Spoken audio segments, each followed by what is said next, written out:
Vamos a continuar en el estudio de Primera de Pedro, capítulo 3.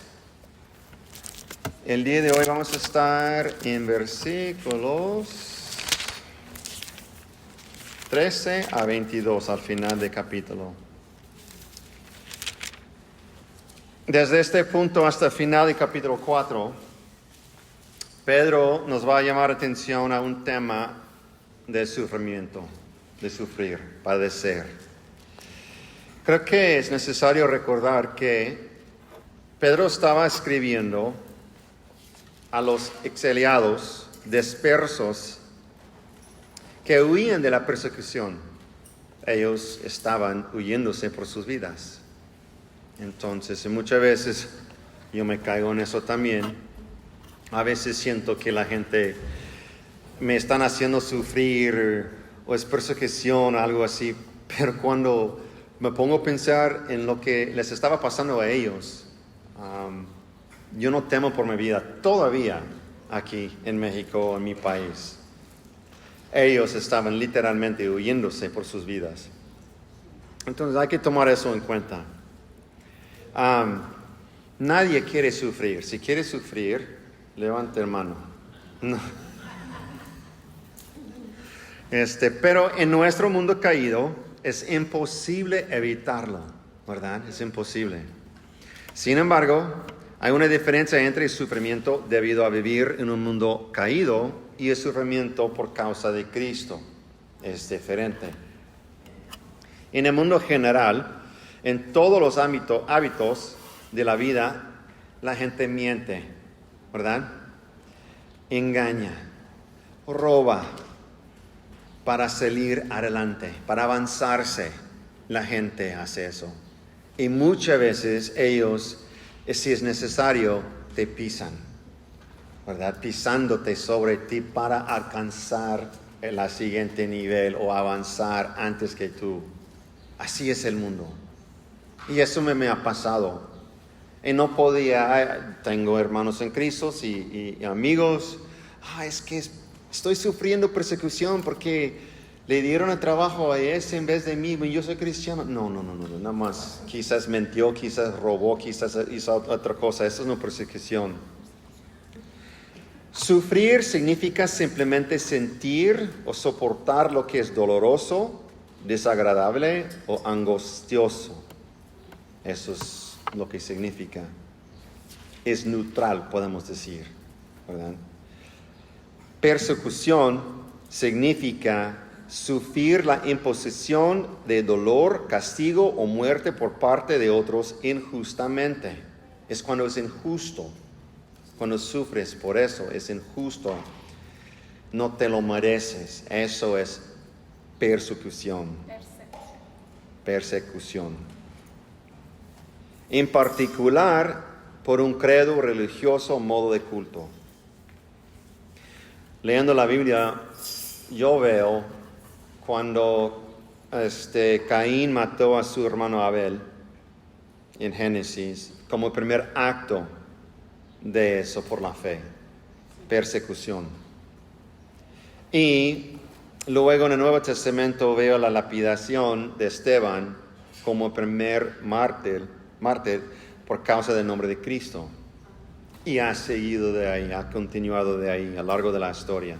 Y siempre va a pasar. Hasta que Cristo venga, siempre va a haber persecución por la fe en Cristo. Quería saber el día de hoy qué está pasando en el mundo acerca de eso por la fe. Porque la verdad, nosotros estamos un poquito cómodos. Hay cosas aquí y allá. Entonces, hay un ministerio que se llama Puertas Abiertas y ellos se dedican a esto. Más de 365 millones de cristianos sufren altos niveles de persecución y discriminación por su fe. Eso es un montón de gente. 1 en cada 7 cristianos es perseguido en todo el mundo. 1 en 7. 1 en cada 5 son perseguidos en África. 2 de cada 5 en Asia, 2 de cada 5 cristianos en Asia son perseguidos, sufren por su fe. Alrededor del mundo, casi 5,000 personas son asesinados por su fe, cristianos. Eso es solamente cristianos, eso no es que lo mataron por ser musulmán o otra fe. Casi 15,000 propiedades son atacadas, eso puede ser iglesia o una propiedad personal, simplemente por ser cristiano. Y más de 4,000 personas o cristianos son detenidos por su fe. Aquí, otra vez, es por su fe, no porque robó un carro, es por su fe. Son detenidos. Ellos mantienen una lista de vigilancia. Entonces, el país que queda en posición 1, ¿quién piensa?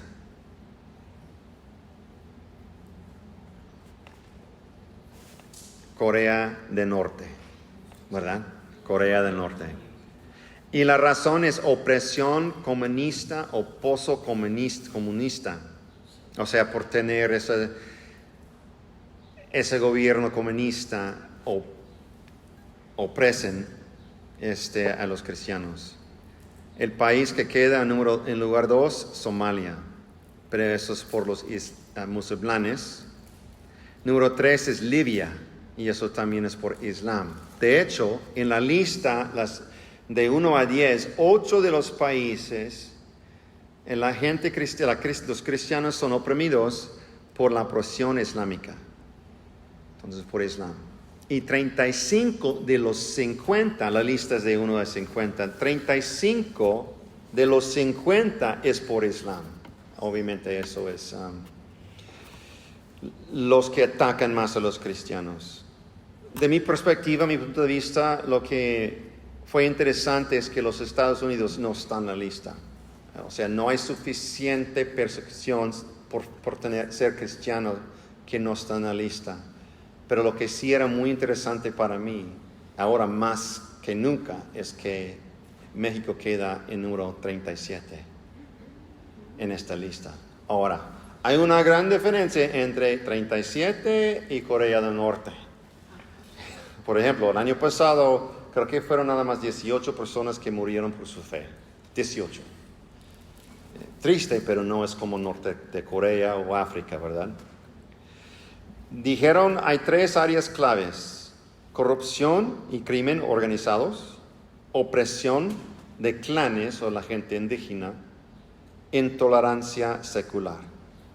Estaba leyendo el artículo y, por ejemplo, corrupción o los crímenes organizados, es así. Un misionero va a México, desde México o de otro país, llega a un lugar, un pueblo donde hay mucho crimen, empieza a legislar, Dios usa a esa persona grandemente. ¿Y quién sale? Los empleados y los clientes de los criminales. Entonces no van a querer eso. Entonces empiezan a perseguir a los cristianos. Lo mismo más o menos pasa con la gente indígena. O sea, no puedes convertirte a otra fe. Entonces, que uno sale de ahí, empiezan a atacar a esa persona y atacar a la iglesia que la sacó de ahí, de su pueblo, ¿no? Y la intolerancia secular, yo creo que ya sabemos, ¿verdad? Especialmente el día de hoy lo que está pasando, hay más y más y más. Quiero leer un breve resumen del artículo. La persecución ha empeorado el año pasado. Los cristianos se enfrentan a una presión cada vez mayor en su vida privada y las expresiones personales de fe, como poseer una Biblia en algunas comunidades indígenas o compartir la fe en línea, se están volviendo cada vez más riesgosas. También ha habido una creciente represión contra los creyentes que expresan opiniones consideradas controvertidas, incluidos ataques intimidatorios a las propiedades de la iglesia. Esto ha llevado a muchos creyentes a guardar silencio por temor de eso. hay que orar por México. Hay que orar por México. Vivimos aquí. Entonces eso no afecta. Entonces se me hizo muy interesante porque vamos a hablar y leer sobre eso de sufrir. Pero antes de empezar voy a orar. Señor,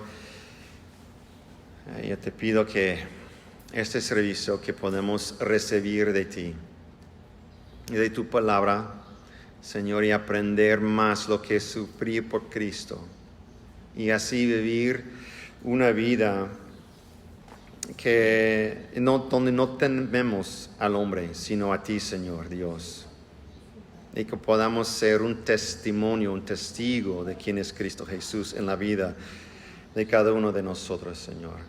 Y que a través de toda nuestra vida sea una gloria hacia ti, Señor. Te pido en este nombre de Cristo Jesús. Amén. Vamos a leer versículo 13 a 17. ¿Y quién les podrá hacer daño a ustedes si demuestran tener celo por lo bueno? Pero aun si sufren por causa de la justicia, dichosos son. Y no tengan miedo por temor a ellos, ni turben, sino santifiquen a Cristo como Señor en sus corazones, estando siempre preparados para presentar defensa ante todo el que les demande razón de la esperanza que hay en ustedes. Pero háganlo con mansedumbre y reverencia, teniendo buena conciencia, para que en aquello en que son calumniados sean avergonzados los que hablan mal de la buena conducta de ustedes en Cristo. Pues es mejor padecer por hacer el bien, si así es la voluntad de Dios, que por hacer el mal. En la mayoría de las circunstancias, si haces lo correcto y lo bueno, no vas a sufrir, ¿verdad? Por lo general. Creo que cada quien puede pensar en una temporada de su vida donde todo te iba bien, ¿verdad? Todo te va bien, estás haciendo lo correcto, lo mejor que puedas, en el trabajo, en la familia, entonces te va bien. De la misma manera, yo creo que podemos pensar en temporadas de la vida en que sufrimos mucho, aunque no hayamos hecho nada malo, ¿verdad? Todos estamos haciendo lo correcto, pero las cosas no nos van bien. Sufrir, como mencioné, simplemente significa ser afligido. Y por la implicación aquí, Pedro se refiere a ser afligido por otros, o sea, por causa de la justicia. En otras palabras, por hacer lo correcto. Es cuando alguien te ataca por hacer lo correcto. ¿Se me explico? Por ejemplo, yo me acuerdo en la escuela, no sé si pasa lo mismo aquí, pero a nadie le gustaba el niño bueno, ¿verdad? Cómo molestaba ese niño que hacía todo bien, perfecto, mascota del profe. O sea, no sé por qué dentro de nosotros no nos gusta eso. No nos gusta estar al lado de alguien que es bueno. Queremos que sea como nosotros, ¿verdad? Entonces, es como la luz. Las tinieblas no les gusta la luz. Entonces, ¿qué hace? Una de las cosas, si está al lado de la luz, uno se huye o ataca la luz. Y eso a veces es lo que pasa con nosotros. Cuando estamos tratando de hacer lo correcto, lo que es justo, lo que no es luz va a atacar. Entonces, no importa a veces, y siempre me sorprende algo, siempre me sorprende. Eso no me sorprende que el mundo, digamos, me ataca por hacer lo correcto. Pero cuando es un amigo, no sé si te ha pasado a ti, me sorprende lo rápido que alguien deja de ser mi amigo por hacer lo correcto. Y no importa si era un amigo de mucho tiempo. Cuando yo decido de no participar en lo que él o ella está haciendo, de repente ya somos enemigos.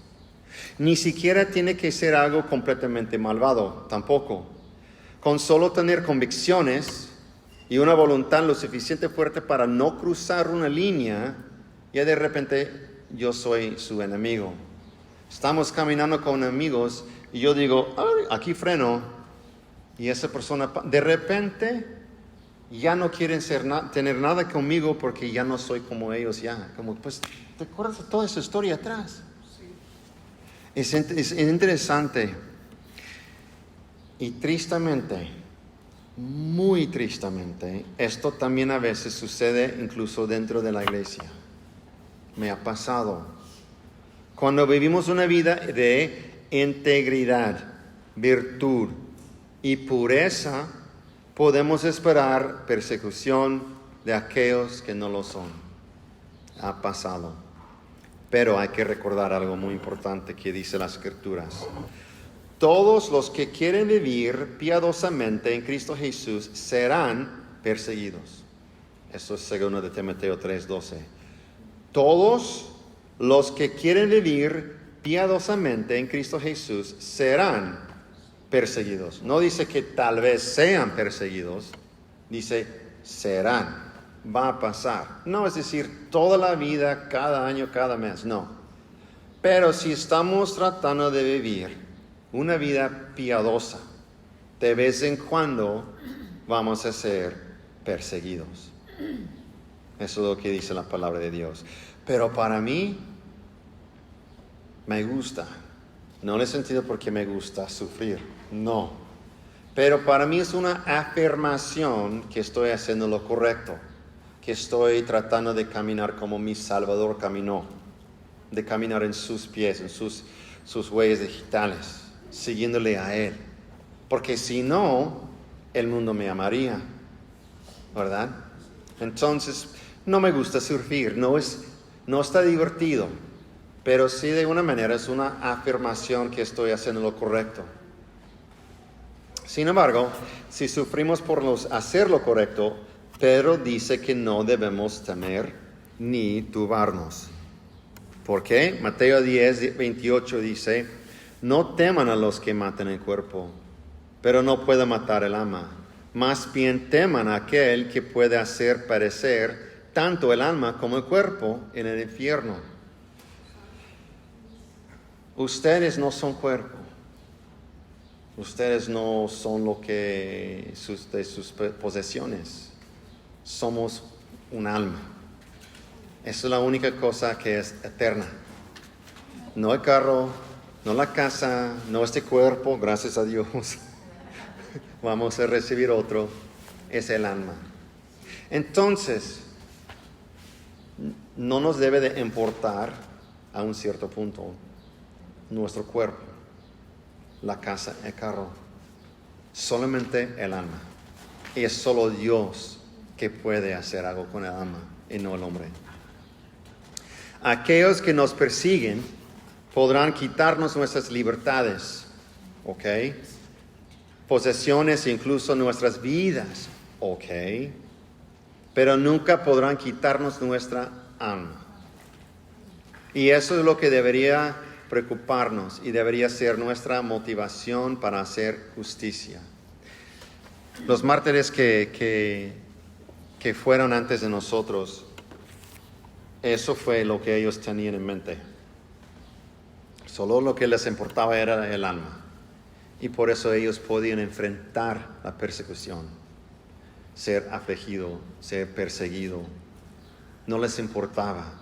O sea, sí les importaba en un cierto punto, pero no tanto como que tenían miedo, se callaban callados, no hacían nada. No, sabiendo que ellos servían a un Dios poderoso, el creador de ese mundo, Él que tenía sus almas en su mano, entonces con eso tenían una confianza de marchar adelante. Amén. Debemos temer a Dios más que al hombre. Y lo hacemos, ¿cómo lo hacemos? Santificando a Cristo como Señor en nuestros corazones, dice Pedro en el versículo 15. Santificando a Cristo como Señor en nuestros corazones. Con Cristo como Señor en el corazón, no tenemos nada que temer. Nada. Si Él es el Rey de tu vida, Él está en control de tu vida y lo sabemos, no hay nada que temer. Hay una verdadera paz y seguridad que se obtienen cuando Él reina en tu corazón. Y no sé si te ha pasado, pero yo puedo ver atrás en el pasado, reconocer las temporadas, los años o meses donde Él no reinaba mi vida. Tanta preocupación, ansiedad, no tenía paz en mi vida. Y luego, al contrario, los años y tiempos que sí, no importaba lo que pasaba, tenía paz, tranquilidad, seguridad, porque Él era el Rey de mi vida. Él era el Señor de mi corazón. Cuando las cosas de este mundo son el Señor de nuestro corazón, tenemos mucho que temer. Pero con Cristo como Señor no tenemos nada que temer. Y es por el amor de Dios, por el mundo, que Él envió a su Hijo. Y fue por el amor del Hijo que Él fue a la cruz. Y en respuesta a responder a eso, es por amor que lo hacemos Señor de nuestro corazón. Y dice 1 de Juan 4:18, en el amor no hay temor, sino que el perfecto amor echa fuera el temor. Porque el temor involucra castigo y el que teme no es hecho perfecto en el amor. Entonces, si tenemos el amor de Cristo, Cristo como Señor de nuestro corazón, no hay temor. No hay para nada que temer. Yo creo que un buen ejemplo de esto, un gran ejemplo de eso es Sadrach, Mesach y Abednego. Venga conmigo a Daniel, capítulo 3.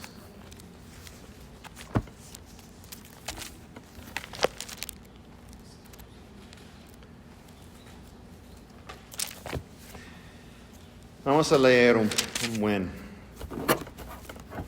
Vamos a leer sobre la historia de cuando el rey hizo una estatua de oro. Y a la música, ellos tenían que alabar, adorar a la estatua. Pero vamos a leer qué hicieron ellos. Versículo 8. Sin embargo, en aquel tiempo, algunos caldeos se presentaron y acusaron a los judíos. Hablaron y dijeron al rey: oh rey, viva para siempre. Usted, oh rey, ha proclamado un decreto de que todo hombre que oiga el sonido del cuerno, la flauta, la lira, el arpa, salterio, la gaita y toda clase de música se postre y adore la estatua de oro. Ahora, eso fue un decreto. Cuando un rey en aquellos tiempos hizo un decreto, nadie lo podía cambiar, ni siquiera el rey mismo. Sabemos eso por la historia de Daniel, que hizo decreto y luego cuando lo cacharon a Daniel, se arrepintió, pero no lo pudo cambiar. Entonces es una ley que nadie puede cambiar. Versículo 11. Y el que no se postre y adore será echado en el horno de fuego ardiente. Pero dicen, hay algunos judíos a quienes usted ha puesto sobre la administración de la providencia de Babilonia, es decir, Sadrach, Mesach y Abednego. Estos hombres, oh rey, no le hacen caso, no sirven a sus dioses, ni adoran la estatua de oro que ha levantado. Podemos, en vez de decir que no hacen caso, desobedecieron la ley del rey. Entonces el rey, enojado y furioso, dio orden de traer a Sadrach, Mesach y Abednego. Estos hombres pues fueron conducidos ante el rey. Habló el rey y les dijo: es verdad, Sadrach, Mesach y Abednego, que no sirven a mis dioses ni adoran la estatua de oro que he levantado. Ahora estoy pensando en ellos. El rey hace decreto. ¿Qué estaban pensando? ¿Saben lo que significa esa ley? ¿Saben qué significa eso? No es una cuestión a ver si me cachan. Va a pasar, ¿verdad? Porque es obvio cuando todos se postran y ellos están, parados, es obvio. No pueden esconderse de eso. Entonces es como que escucharon la ley y ya decidieron en su corazón, no vamos a hacer caso.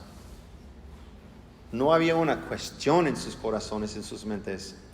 Ellos sabían que la palabra de Dios dice que no debemos adorar a nadie sino a Dios. Y al escuchar el decreto, ya sabían qué hacer. No había cuestión en sus corazones. Pero aquí el rey les va a hacer la pregunta, ¿a poco eso es cierto? Es como les dio una segunda chance, ¿no? A ver qué dicen. Es verdad, dice, ¿están dispuestos ahora para que cuando oigan el sonido de cuerno, la flauta, la lira, el arpa, el salterio, la gaita y toda clase de música se postren y adoren la estatua que he hecho? A ver, una segunda chance, ¿verdad? Porque si no la adoran, inmediatamente serán echados en el horno de fuego ardiente. ¿Y qué Dios será el que los libre de mis manos? Uy, ese rey se creía tanto. Entonces, escuché esto, pero a ver, ahora que están enfrente de mí, es una cosa escuchar las noticias de lo que hizo el rey, es otra cosa estar enfrente del rey mismo, temblando. Me imagino que tenían reverencia para él, era un rey poderoso en la tierra, pero ahí estaban enfrente de él directamente, no escuchando el decreto, directamente del rey. ¿A poco no me van a obedecer? ¿Tuvieron que pensar? No. A ver, ¿qué dicen? Sadrach, Misach y Abednego le respondieron al rey: no necesitamos darle una respuesta acerca de este asunto. Ciertamente nuestro Dios, a quien servimos, puede librarnos del horno de fuego ardiente, y de su mano, oh rey, nos librará. Pero si no lo hace, ha de saber, oh rey, que no serviremos a sus dioses ni adoraremos la estatua de oro que ha levantado. Lo siento, no lo vamos a hacer, porque mi Dios es poderoso. Mi Dios es suficiente poderoso para salvarme a mí y quitarme de tus manos, porque Él es más poderoso que tú. Eso es lo que dijeron. Pero es su decisión, no es la mía. Pero no vamos a servir, no vamos a adorarte. A ver qué dice. Entonces el rey se llenó de furor y demudó su semblante contra Sadrach, Misach y Abednego. Reaccionó ordenando que se calentara el horno 7 veces más de lo que se acostumbraba a calentar. Híjole, es como Mexicali al 100, ¿verdad?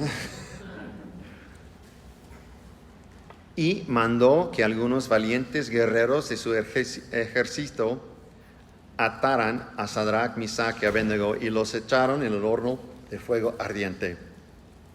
Y así los agarraron y los echaron en el fuego. 7 veces más caliente que normal. Tan caliente, entonces estos hombres fueron atados y arrojados con sus manos, sus túnicas, sus gorros y sus otras ropas en el horno de fuego ardiente, como la orden del rey era apremiante, y el horno había sido calentado excesivamente. La llama del fuego mató a los que habían alzado a Sadrach, Mesach y Abednego. Lo que no sabemos es en qué punto se murieron, llegando al horno o ya después de echarlos en el horno y saliendo de ahí. De todos modos estaba caliente y gente empezó a morirse a sus lados de ellos tres. No, ¿qué estaría pasando por su mente? La oración que levantarían a Dios, ¿verdad? No sabiendo que uno se cae, quizás se cae muerto. ¿Vamos a la vida o vamos a la muerte? Físicamente, obviamente, ¿verdad? ¿Qué va a pasar, Dios? Guárdanos, Dios. Tu voluntad, Dios. Pero ahí estaban, marchando.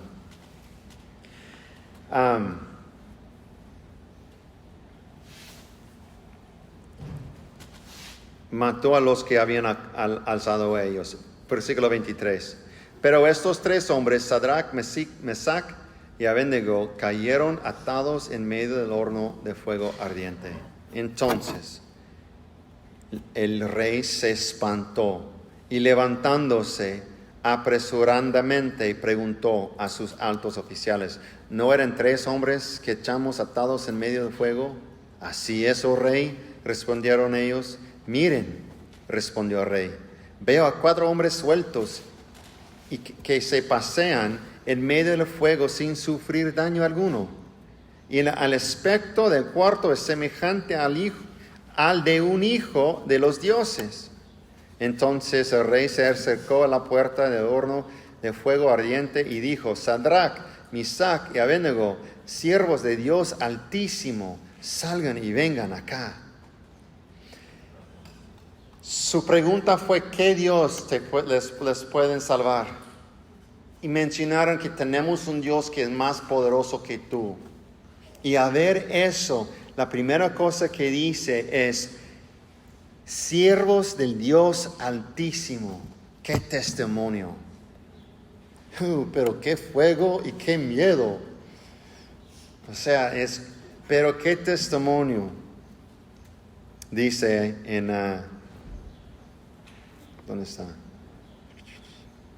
Entonces Sadrach, Mesach y Abednego salieron de medio del fuego. Y los sátrapas y los prefectos, los gobernadores y los altos oficiales del rey se reunieron para ver a estos hombres como el fuego no había tenido efecto alguno sobre sus cuerpos, ni el cabello de sus cabezas, ni se había chamuscado, ni sus mantos habían sufrido daño alguno, ni aun olor de fuego había quedado en ellos. Voy a acampar y no puedo escapar el humo y huelo a fuego. Ellos estaban en medio del fuego ardiente, ni huelen a fuego.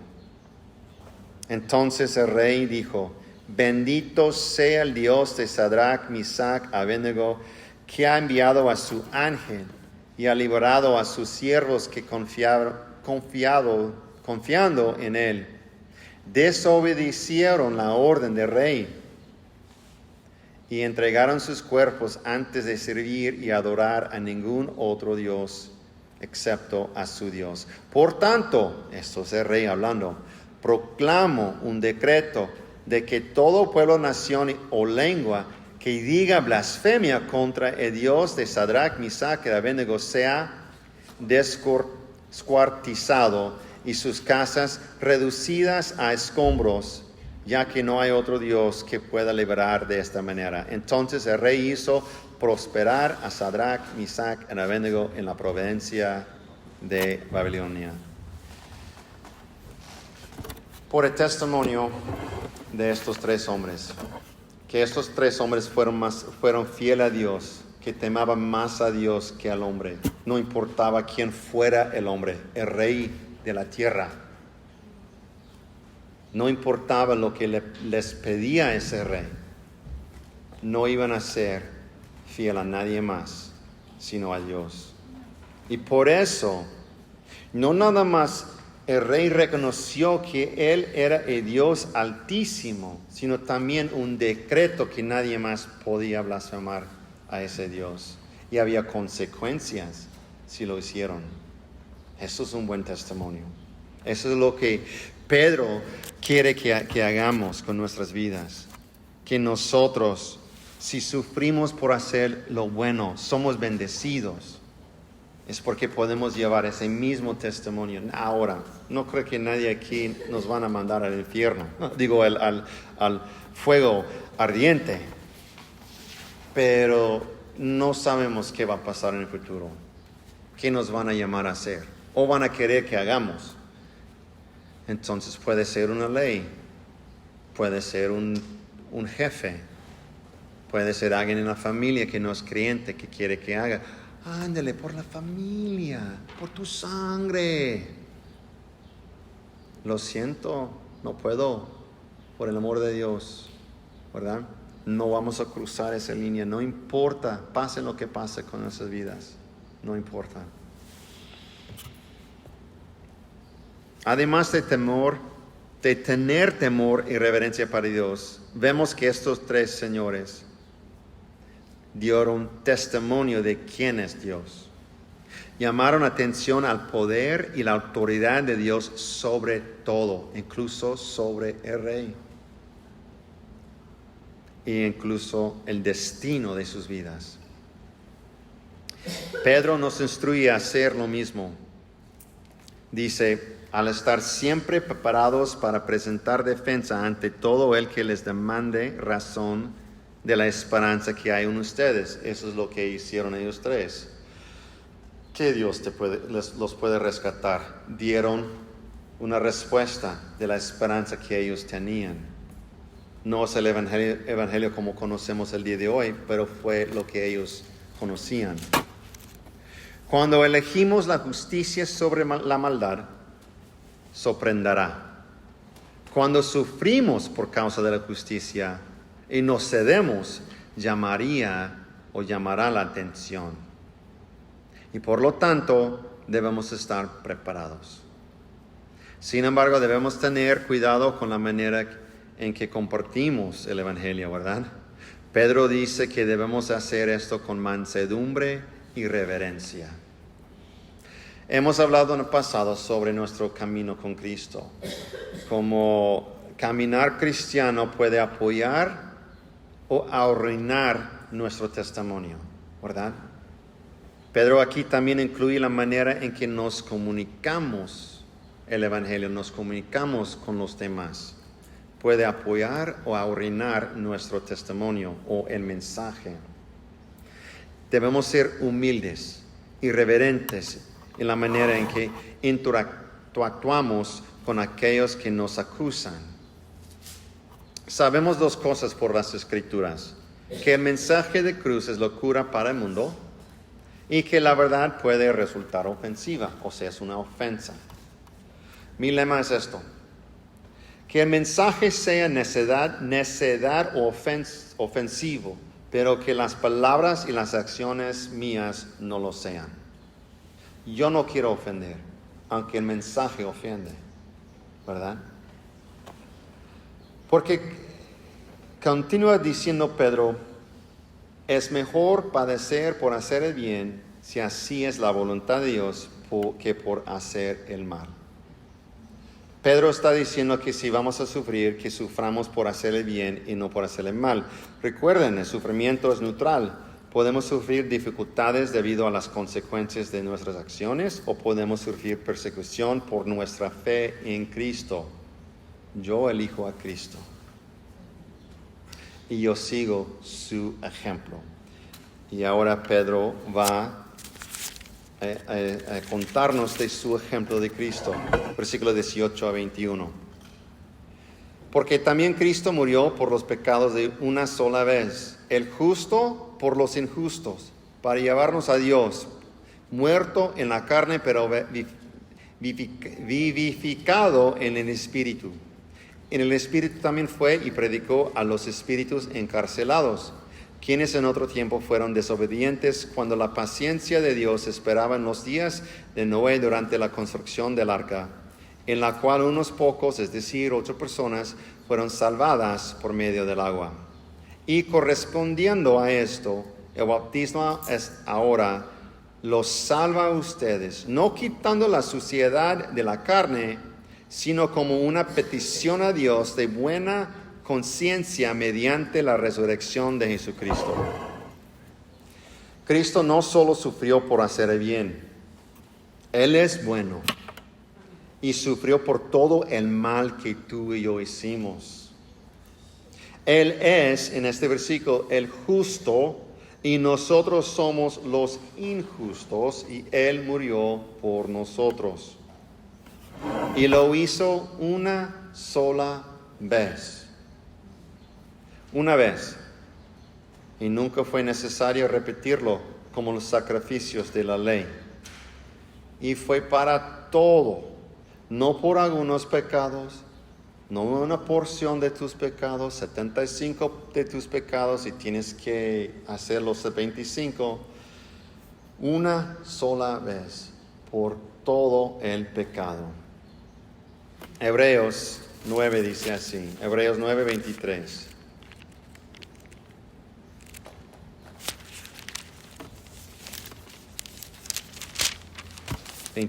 A versículo 26. Por tanto, fue necesario que las representaciones de las cosas en los cielos fueron purificados de esta manera, pero las cosas celestiales mismas con mejores sacrificios que estos. Cuando se refiere a las representaciones, cuando Moisés hizo el templo, tabernáculo, fue una copia exacta de lo que él podía ver en el cielo. No sé si se acuerdan, pueden leer. Era una copia de lo que existe en el cielo.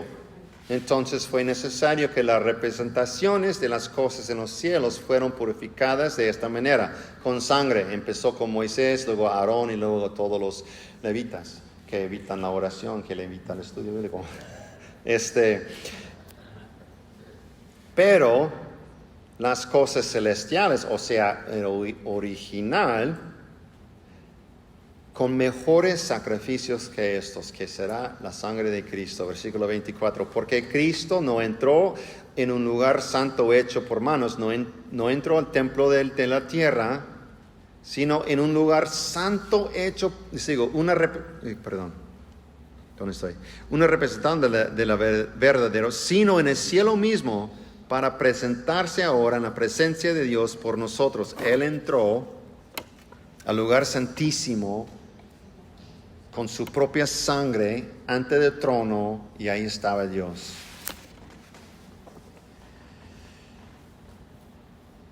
Versículo 25, y no para ofrecerse a sí mismo muchas veces, como el sumo sacerdote entra al lugar santísimo cada año con sangre ajena. De otra manera, a Cristo le hubiera sido necesario sufrir muchas veces desde la fundación del mundo, pero ahora, una sola vez, en la consumación de los siglos, se ha manifestado para destruir el pecado por el sacrificio de sí mismo. Eso es lo que dice aquí Pedro. Cristo murió por los pecados una sola vez. Ahora, en versículo 19 y la primera parte de 20, Pedro dice algo muy interesante. Y honestamente sería una de esas cosas que nos pueden desviar en los estudios bíblicos, porque hay muchas opiniones sobre quiénes son y por qué hizo y no sé qué. Y yo voy a dar mi opinión un poquito después, pero no quiero que esto quite de lo que es el mensaje de esto. Es bueno y muy interesante estudiar estos detalles, me encanta, pero no debería distraernos del mensaje que Pedro está dando.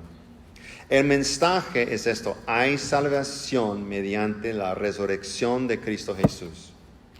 Y diciendo aquí que hay un rito de iniciación, por así decirlo, es el bautismo. Pedro hace una correlación entre bautizarse y la salvación de Noé y su familia en el arca. Dios destruyó el mundo por el agua y también salvó a Noé por medio del agua. No es que el bautismo nos limpia del pecado como el agua nos limpia de lo sucio. Solo la sangre de Cordero nos limpia de nuestro pecado, sino más bien es una prenda de una buena conciencia hacia Dios.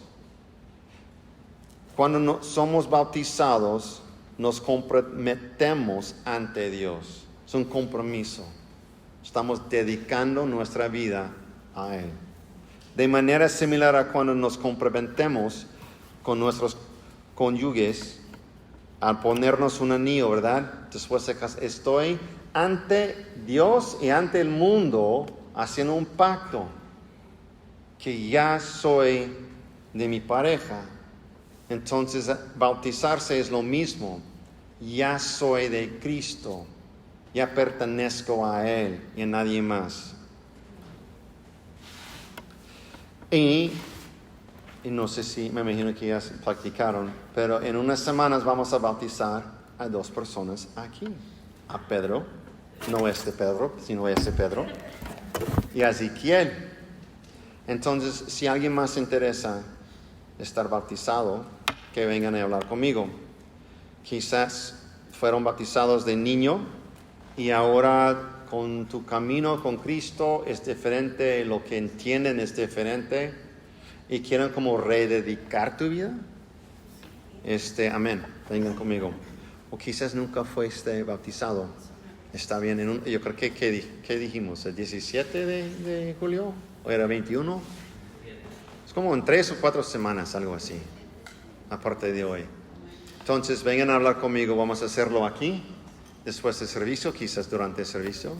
Sería muy bueno dedicarnos y a seguir lo que dice aquí la palabra de Dios.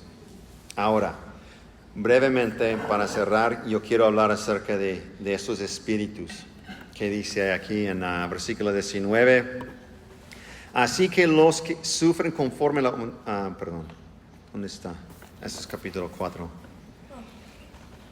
En el Espíritu también fue Jesús y predicó a los espíritus encarcelados, quienes en otro tiempo fueron desobedientes cuando la paciencia de Dios esperaba en los días de Noé. ¿Quiénes son? ¿Qué significa eso? Bueno, pueden leer un montón de opiniones, entonces voy a dar la mía. Yo creo que Judas 1:6 nos puede dar una idea de quiénes son. Bueno, Pedro nos dice más o menos también, y Judas 1 nos dice también.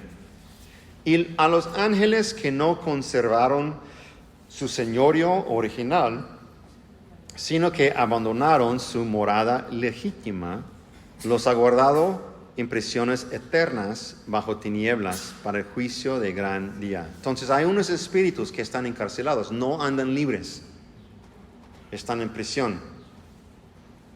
También sabemos, entonces, Cristo fue a predicar a ellos.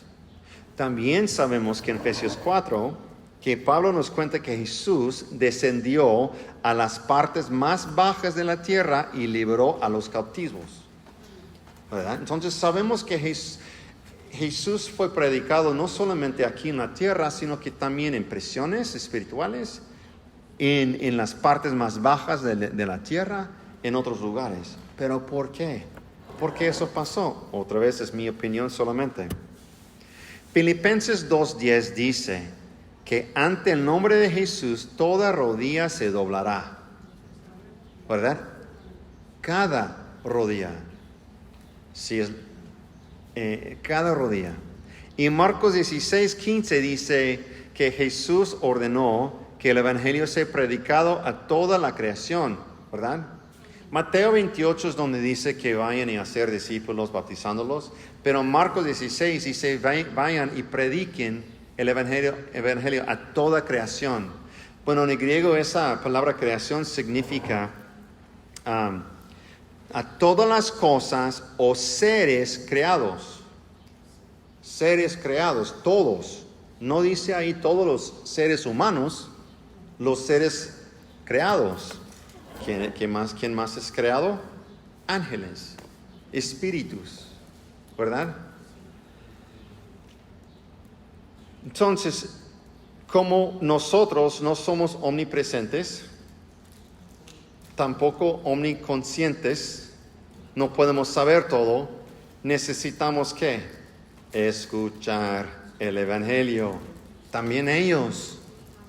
Entonces, para que estas dos cosas se cumplan, que al nombre de Jesús toda rodilla se doblará y que el evangelio sea predicado a toda la creación y a todas las cosas o seres creados,